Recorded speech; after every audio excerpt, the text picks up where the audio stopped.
Should the Detroit Pistons get involved in a possible trade for Rudy Gobert or Donovan Mitchell in the offseason when it becomes a likely rebuild for the Utah Jazz this upcoming offseason? We'll talk about that in today's episode of the Locked On Pistons podcast. You are Locked On Pistons, your daily Detroit Pistons podcast. Part of the Locked On Podcast Network. Your team every day.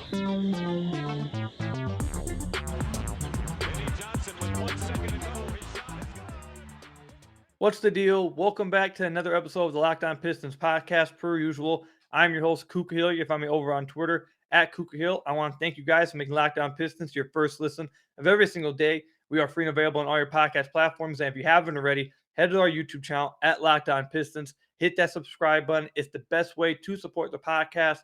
We're on our road with 3,000 subscribers, continuing to show Locked On that we are the best and fastest growing fan base at the Locked On Network. So again, if you want to find the best way to support the channel or the podcast, hit the subscribe button over at the YouTube channel. Or I realize now that Spotify now has a review system when you listen to the podcast over there. So make sure you leave a 5-star review over there as well. I really appreciate it.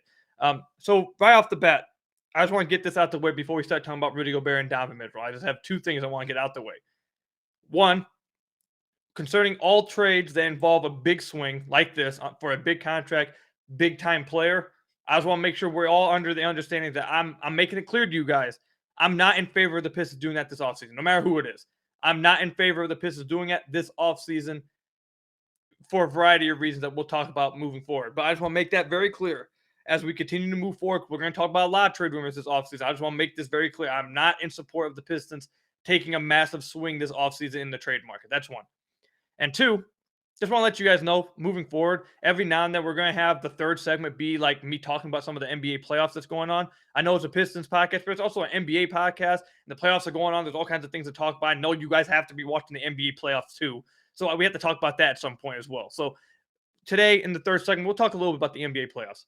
But now that those two things are out the way, Rudy Gobert and Donovan Mitchell. It sounds like the Utah Jazz will be heading towards possibly a rebuild, possibly trading one of those guys, maybe even both of those guys this offseason. They're both going to have a mega trade market. Obviously, they're both tremendous players. And the question is, should the Detroit Pistons get involved in trading for either of these guys?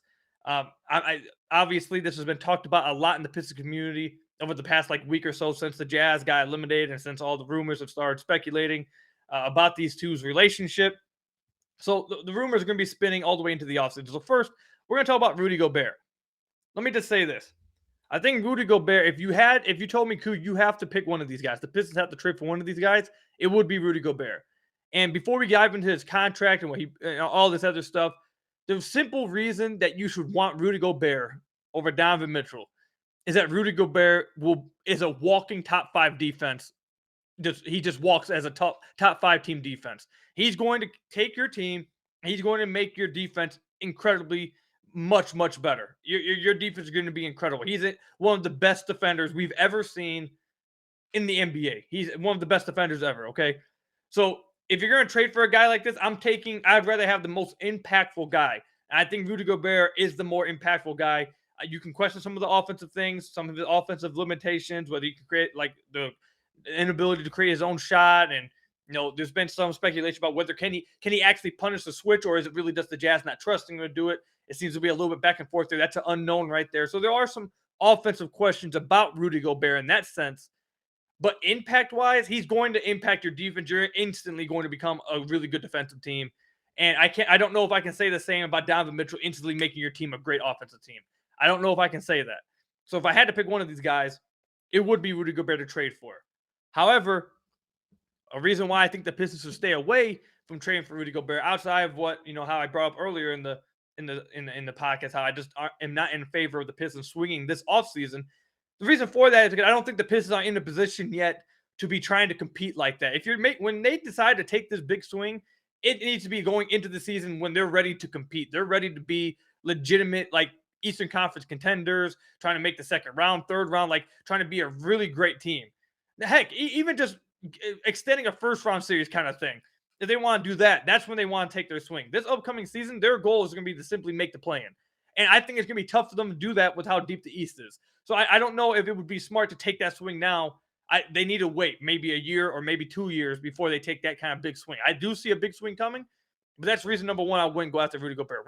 Reason number two, his contract. His contract's been talked about a lot. Let me just tell you guys what he's going to be making.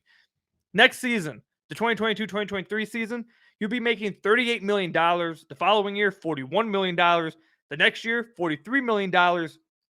And the year after that, he has a player option, which he will obviously be opting into for nearly $47 million. His ages over these respective seasons, 30, 31, 32, 33. Now, like I said, Rudy Gobert is an incredibly impactful player. I'm a fan of Rudy Gobert. I think he's a nice player. He's a really great, not just a nice player, he's a great player. But paying him $47 million at the age of 33, that's dicey. That's do I believe he could possibly still be this impactful at that age? He could be. It's not like he relies entirely on some athleticism that's just going to drain him. I don't think that's the case. I think he could still be, incredibly impactful at that age. But that's definitely a risk you're taking. And overall, his contract is just massive.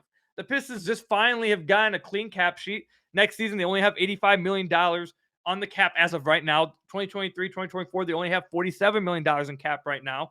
And then in that season, they're going to have to decide whether they want to pay Killian Hayes if he makes a jump, Sadiq Bey, Isaiah Stewart. Those kind of guys are going to have to get paid. And then the following season after that, they need to decide whether they're going to pay or not, whether they're going to pay, but how much Kay Cunningham's going to get. He's obviously going to get that max extension, I think, at that point.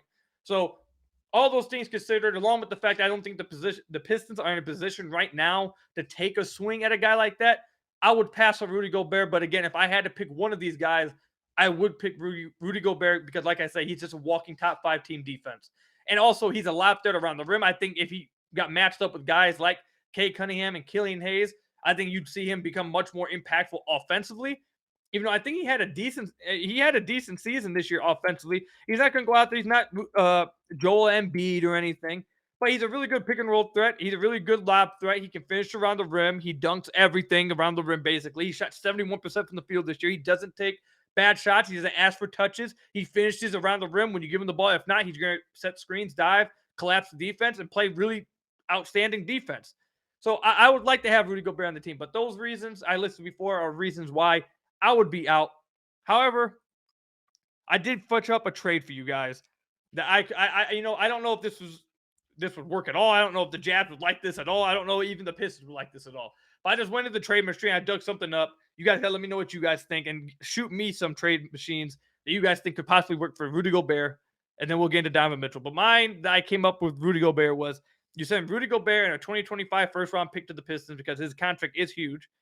But then you also send Utah Kelly Olynyk, Jeremy Grant, and Isaiah Stewart. I'm assuming that the Jazz would probably want a lot more than that, or maybe a little bit more than that, because I think Jeremy would probably be a good fit with them with what they probably are trying to do moving forward. But that's the package I sent right there. They probably would want a pick out of the Pistons, but that's another thing. I don't want the Pistons giving up any first-round picks in like trades right now, like I said, at this offseason because they're not ready yet. So any trades they make, I really would want them to stay completely away from trading first-round picks in the future. In a few years, again, if they want to do that, they go ahead. But right now, I'm not doing that. So that's the best trade I could come up with. I don't think the Jazz would do that. But let me know what you guys think down below of that trade machine I just came up with. Rudy Gobert in a first-round pick in 2025 heading to the Pistons.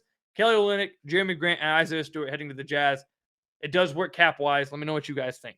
When we come back, we'll talk about Donovan Mitchell. Should the Pistons take a swing at Donovan Mitchell? If they don't want Rudy Gobert, Donovan Mitchell looks like he could be on the way out as well. Should they be interested in him after passing him up for Luke Kennard in the draft a few years ago? We'll talk about that when we come back.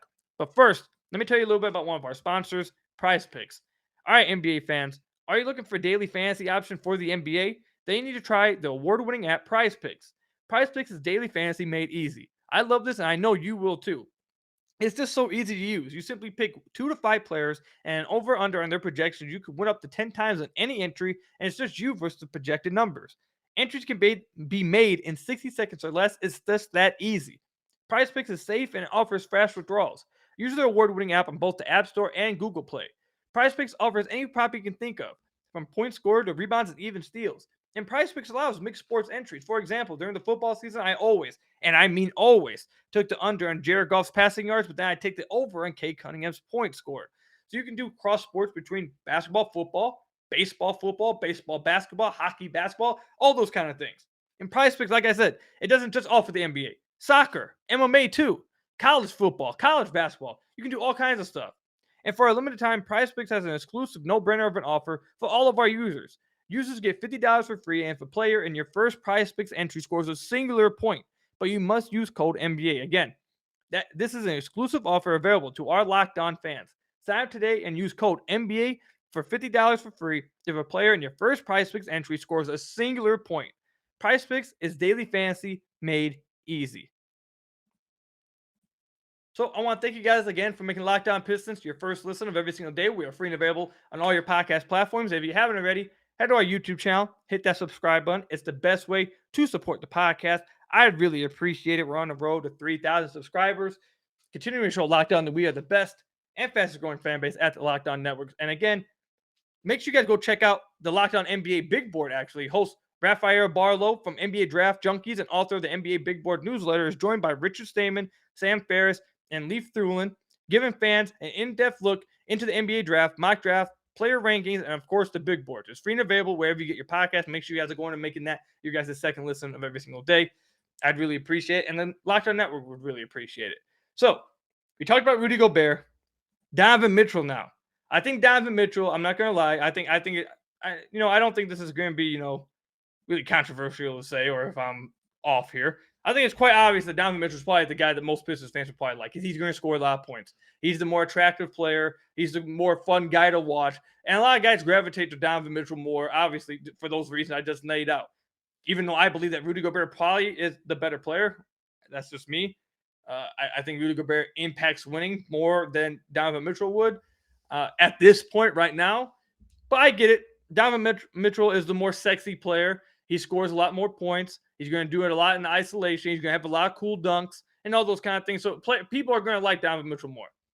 So if I was the Detroit Pistons, do I want them to go after Donovan Mitchell for the exact same reason I laid out with Rudy Gobert in the first segment? No, I would not want them to go after Donovan Mitchell. I don't want them to take a swing this offseason. But if I had to pick one of these guys, it would be Rudy Gobert for all the lists we laid out, all the reasons I listed out in the first segment. However, what does Donovan Mitchell bring to the table? Obviously, an excellent scorer.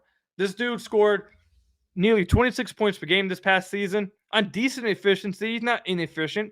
He's hovering just around league average at 57.2 true shooting percentage. So he's around league average true shooting percentage on and efficiency. That's what true shooting percentage is, by the way. It's a measure of efficiency.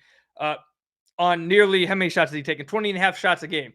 That's a lot for a guy shooting that much, high volume shooter to be just around league average true shooting percentage, league average efficiency. You'll take that for guys that are shooting that much. So he's a really good offensive player, a really good offensive scorer. However, after that, I have a lot of questions about him. First of all, I question his playmaking, whether he's capable of making the right read and making the right decisions with the ball in his hands. I think, a lot of people got to see that firsthand in the playoffs. Obviously, I don't think a lot of people are watching Utah throughout the entire season. But in the playoffs, there was multiple times where he would force a lot of shots. He takes a lot of bad shots, and he turns the ball over a lot, and he doesn't really make the best reads all the time, which is fine if you keep your turnovers low in that kind of role. But he's averaging 3 turnovers a game this past season to only 5.3 assists, because that's not even a 2-to-1 assist to turnover ratio. So that's not great. But again, I don't want to make this sound like I'm ragging on Donovan Mitchell. Donovan Mitchell is a tremendous scorer. He can go out there and get his own bucket. So, and the Pistons desperately need that, obviously. The Pistons need a guy that can go out and get their own bucket. So I get the interest for the Pistons and for Pistons fans, a guy that can go get his own bucket and go score. I just think there's a lot of fit issues with Donovan Mitchell. And I honestly question how easy it is to build a contending team with Donovan Mitchell. In my opinion, if you're watching the Utah Jazz in the playoffs, the reason why the Utah Jazz fail every season, and the reason why the Utah Jazz fall short of expectations every single season, is because no one outside of Rudy Gobert plays defense, and that includes Donovan Mitchell. Now, I'm not just talking about, how we talked about Hamidou Diallo on the podcast, how bad his off-ball defense was, even though this past season against the Dallas Mavericks in this playoff series, I think their off-ball defense was horrific. Their rotations off-ball really were killing them the most of the time. Majority of the time, other seasons, though, I think the thing that popped up the most, and even against Dallas, is their point of attack defense. And Donovan Mitchell was at the very front of that. His point of attack defense was horrific. He doesn't play defense. He doesn't seem too interested in it. Maybe it's because he's taking so many shots offensively. Maybe it's because he's so tired offensively. Who knows? But his point of attack defense is not good at all. Not to mention that overall, he's just not that good defensively. So and I've said this on the podcast to you guys many, many, many times before. I really like this what the Pistons are going for, what Troy Weaver seems to be going for, what Dwayne Casey seems to be going for, with a lineup of long guys who all want to play defense. They don't all have to be excellent defenders, but they all want to try defensively. They all work hard defensively, and they're all long and physical and are capable of switching across the board. I really like that what the Pistons have going there. I'd like it if they try to stay there with that kind of build for their team and just like get better players at it moving forward. That's just where I'm at with this. So that's the same reason why I'm kind of against Jalen Brunson and Colin Sexton and all those other guys. Because I really like what the Pistons have going with like long guys at each position, tall guys, physical guys. And Donovan Mitchell doesn't fit that. So I think he doesn't fit my build, I guess. That's my personal preference. He doesn't fit my build for how I want the Pistons to look like. But outside just my personal preference, Donovan Mitchell, are you going to take the ball out the hands of Cade Cunningham? And that's a serious question. Is Donovan Mitchell better than Cade Cunningham right now? I think most people would say yes. But do we think Cade Cunningham's going to be the face of the franchise? Yes. Is Cade Cunningham going to be the future of this franchise? Yes. Is Cade Cunningham going to be better than Donovan Mitchell in the future? I think everybody would say yes. I think everyone understands that. Cade Cunningham deserves to have the ball in his hands more. Cade Cunningham is just going. I think all of us would say Cade Cunningham is going to be the better player moving forward because of the all-around talent and everything he can do in every skill set possible: defense, ball handling, passing, IQ, shoot, like everything. I think we would all agree that Cade's going to be better. So then the fit between him and Donovan Mitchell, I don't know, would work well. Because what we heard from Dwayne Casey at the end of the season and Troy Weaver at the end of the season was that they want to build a team kind of like the Mavericks, and they said they want to put shooters around Cade and let him work. Well, Donovan Mitchell, I don't think exactly would fit that. This past season, he had 806 possessions, which is by far his leading archetype or play type. His next closest is transition at 246. The next closest half-court play type he has is spot up at 239. So we're talking about close to 600 less possessions than his leading play type as a pick-and-roll ball handler. He has the ball in his hands an absurd amount of time, which is fine for a specific team. You're building around Donovan Mitchell. That's fine if you want to build around him because he was really good at it. He was excellent. He was an 88th percentile. He's really damn good at it. He's a really good scorer. So if you want to build a team around Donovan Mitchell, to go right ahead. I'm not saying Donovan Mitchell shouldn't have the ball in his hands. However, I don't know if that fits with Cade Cunningham. It sounds like that the Pistons want to put just shooters around Cade Cunningham and space the floor for him and let him work. And if Donovan Mitchell was a great, spot up shooter and people thought, well, cool, when he comes to the Pistons, if they were to get Donovan Mitchell, he would just take a lesser role and they would split it up. Well, he's not necessarily a great catch and shoot person either. This past season for the Utah Jazz, he was in the 48th percentile as a catch and shooter, which they rank as average. And I think the Pistons probably would want more than just an average shooters around him. And it just doesn't make sense for Donovan Mitchell to give up what he's best at, which is having the ball in his hands in the pick and roll, where he's absolutely excellent at, to go stand off ball for a team that's up and coming and not really ready to play yet, and a guy who's probably not better than him right now. So I don't think he would be interested in that. I don't think the Pistons would be too interested in that. So those are the reasons why I'm kind of out on Donovan Mitchell coming to the Pistons. But again, just like I said, with Rudy Gobert, I did put together a nice little trade machine. And also, with Donovan Mitchell's contract. Donovan Mitchell's contract is actually pretty fine. I don't have an issue with this contract. Rudy Gobert's is a little bit more worrisome. But Donovan Mitchell, he's getting paid 30 next year, 32, 34, and then 37 on a player option, which he'll pick up probably. And those at the ages 26, 27, 28, 29. For a guy his caliber in the prime of his years, having him locked up, I think that's a good contract. I don't think that's a bad contract to have. His contract's not too worrisome to me. But all the other reasons I named is why I would be out on Donovan Mitchell. And also, again, I just want to make this clear. If the Pistons were in a position where they wanted to swing big, in my opinion, like I said, in like a year or two from now, then I'd probably feel a little bit different about Donovan Mitchell. He's a star. He's a potential all-star. This guy in the East, he's a really damn good player. I'm not trying to say he's not a great player. And when I say potential all-star, I don't mean like he's never been an all-star before. He's a 3-time all-star. I mean like a potential all-star if he came to the East. Either way, I would be okay with the Pistons wanting to swing for him in like 2 years from now when they're ready to actually compete and they thought that he would be the guy taking them to the next level. Then it would make more sense. But with all the fit concerns, with the timeline not matching, and me not wanting them to take a swing this offseason, I don't think it would make sense to go after Donovan Mitchell if you had to pick between either Donovan Mitchell or Rudy Gobert. But again, like I said, I did come up with a trade machine. If the Pistons were to go after Donovan Mitchell, this offseason. And this one involves the Pistons giving up assets, obviously, for Donovan Mitchell. And like I said earlier with Rudy Gobert, I'm not in favor of the Pistons giving up any first-round picks this offseason or next offseason. They're not in the position yet. Again, we keep talking about that. I keep saying it over and over. But the Pistons are not in a position yet to start giving up first-round picks. They're still restoring. They're still accumulating talent. They still need cracks of the apple. They still need to get young talent in the lottery and in the draft. So they can't just be throwing those around. They shouldn't be throwing those around. But if they were to trade Donovan Mitchell, they absolutely would have to include one. So the package I got going right here, and let me know what you guys think, and you guys can send me some trade machine ones if you guys have someone different, is Donovan Mitchell to the Pistons, and then the Pistons sending Kelly Olynyk, Jeremy Grant, Hamidou Diallo, a 2024 first-round pick, and their second-round pick this year from Brooklyn.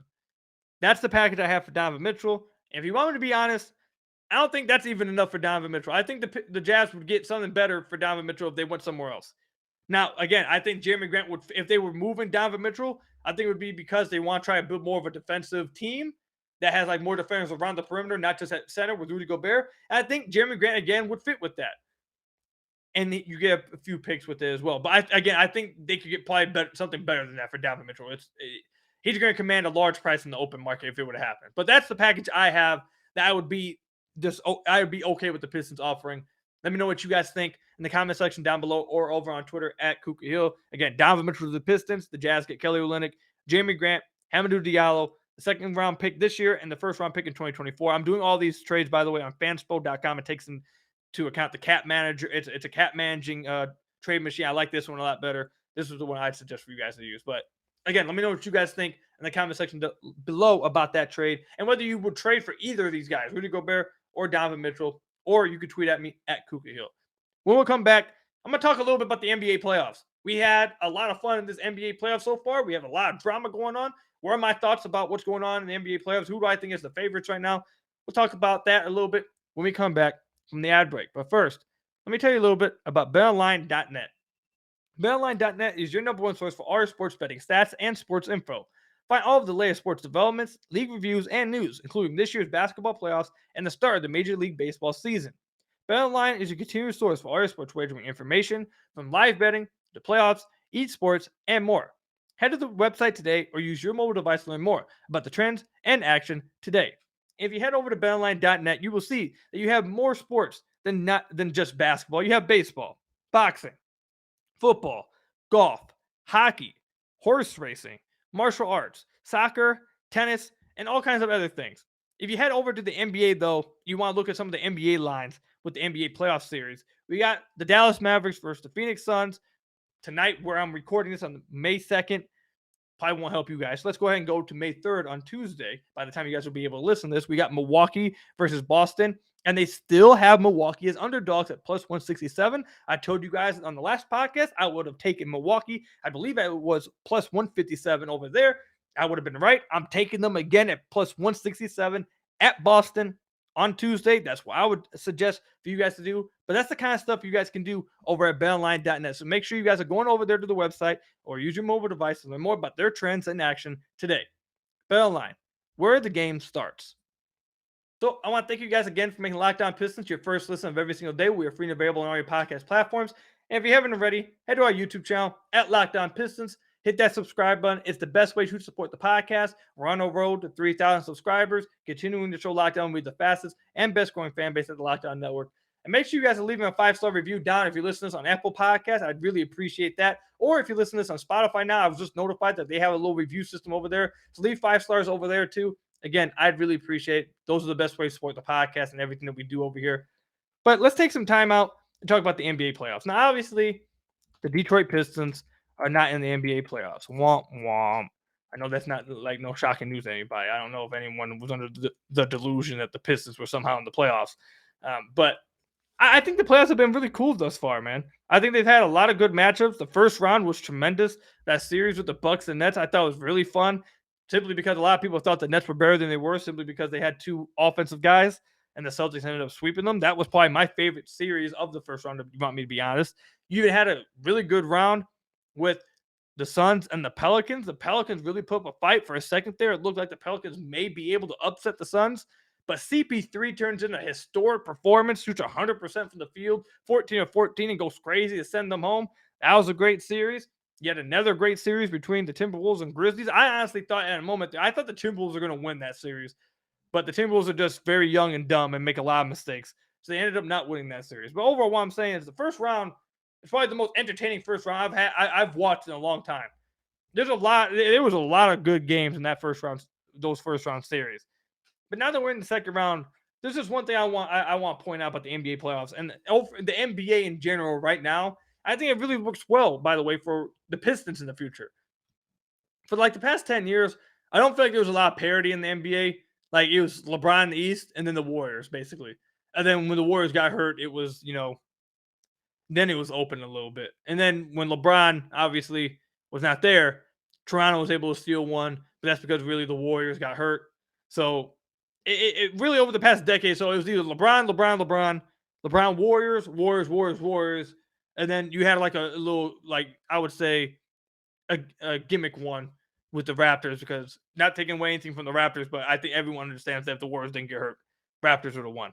Overall, my point is, I feel like right now in the NBA, and it looks like this moving forward, there's going to be a lot of parity in the NBA. Now, this could change if the Milwaukee Bucks just go on their way to destroy the rest of the competition and win again. Maybe Giannis is the new LeBron in the East. But overall, I think there's a lot of parity in the NBA now compared to what it was in the past few years. And it gives hope and it gives reason to believe that any team, whether you're a Pistons fan, which obviously we all are, or if you're a fan of the other team, that you have a chance to build your team and have a chance to win a championship or at least contend for a championship. Over the last 6, 7, 8 years, it really felt like that there was no point of even trying because the Warriors were going to dominate you or LeBron was going to dominate you. Now it feels like it's really open. So I feel like that should give hope to a lot of Pistons fans that you don't have a bunch of stacked teams or one huge stacked team that you might as well not even try. I think the Pistons can find themselves a window, in the few years when Kay Cunningham's really taking that next level and they build a team to where they could really have a legitimate window of being contenders and compete for a championship, which is really good. You couldn't say that over the last 4 or 5 years with the Warriors and the way they were and LeBron and the way his teams were. I don't think you could have said that then, but now you can. But back to these playoffs right now, my favorite, I just want to go through my favorites to win the championship or get to the finals as of right now. My favorites would be the Warriors in the West. I think the Milwaukee Bucks in the East, man. Milwaukee is just Giannis is like the best player in the NBA, bro. He's just simply the best player in the NBA. And this first game when he struggled, he still dominated with the triple-double. And I just think he's the best player in the NBA. And once Chris Middleton gets back, I don't see how you can stop them. They got big defenders everywhere. They're long, they're big, they're physical, and they have the best player in the world. I don't see how Milwaukee gets beat in the Eastern Conference, especially with James Harden just being a shell of himself for Philly and Joel Embiid being hurt. I think they get to the finals again. And then the Warriors, I think the question mark with the Warriors all season was simply about Klay Thompson. If Klay Thompson was going to get back to full health, and if he was going to resemble Klay Thompson or a shell of Klay Thompson. And I think we've seen over the last few games of the regular season and the playoffs thus far, he's Klay Thompson back. Klay Thompson is back, and now they got Jordan Poole. Draymond's back after being hurt. He was dealing with injuries the last few years. He was dealing with the injury earlier this season. And obviously, Steph's back in the playoffs. So I think those two teams are on a collision course to meet in the finals. And if they met in the finals, I'm a big Steph Curry guy. I'd be going for Steph Curry. I think Steph Curry could win a championship this year. I'm actually rooting for the Warriors to win. But I think overall, these playoffs, man, they're a ton of fun. There's so many teams that have a chance to win this year. There's no clear cut, just dominant favorites. You got the Grizzlies who could realistically get to the finals. The Suns realistically get to the finals. Mavericks get to the finals. Bucks could get to the finals. Celtics could get to the finals. I think everyone kind of sees that the Sixers don't really have a chance right now, but the Heat could get to the finals.